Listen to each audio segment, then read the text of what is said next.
দীপ্ত নামে যে ছেলেটা নন মুসলিম আমাদের হিন্দু কমিউনিটি, সে কিন্তু একটা অবিবেচনা প্রসূত একটা ফেসবুকে পোস্ট দিয়েছে, তো ফলশ্রুতিতে আমরা যারা এই যে মুসলিম ধর্মে আছি, ইসলাম ধর্মে আছি, তারা এই জিনিসটা ভালোভাবে নেই কোনো ধর্মের লোকে এটা নেয় না।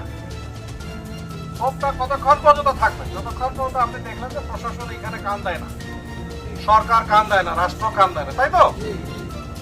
তাৎক্ষণিকভাবে তাকে পুলিশ হেফাজতে নিয়ে গেছে, এটা মামলা হয়েছে এবং সে কোর্টে চালান দেওয়া হয়েছে। এরপরে আবারও এটা নিয়ে বাদ মাগরিব মিছিল, বাদ এশা মিছিল, বাদ ফজর মিছিল, বাদ জোহর মিছিল, এটা তো ভাই আমরা বুঝতেছি এটা কেন।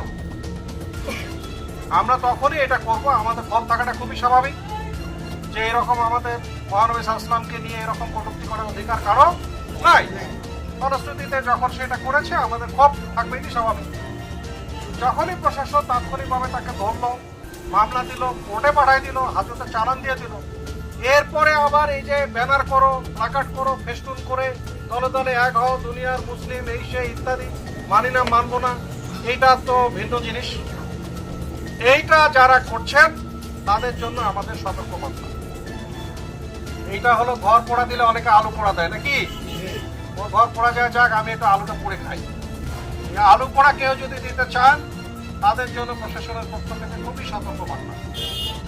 আমাদের মহানবী সাল্লাল্লাহু আলাইহি ওয়াসাল্লামের বিদায় হজের ভাষণ আমরা সকলে জানি। উনি বলেছেন যে ধর্ম নিয়ে কেউ বাড়াবাড়ি করিও না, বড় ধর্মের প্রতি সহিষ্ণুতা, এবং যুদ্ধের ময়দানেও যদি আপনি দেখেছেন যে কাফেররা পরাজিত হয়, তার জান এবং মালের নিরাপত্তা উনি বলেছেন সাহাবীদেরকে যে তোমরা নিশ্চিত করো, কারণ সে পরাজয় হয়েছে, আমার কাস্টডিতে আছে, আমার অধীন আছে, এখন তাকে আর আমরা কোনো কিছু করতে পারি না। আমরা আপনাদের কথা দিচ্ছি, তার বিরুদ্ধে মামলা হয়েছে, শক্ত মামলা, আমরা তাকে হাজতে প্রেরণ করেছি, তার বিচার হবে ইনশাআল্লাহ।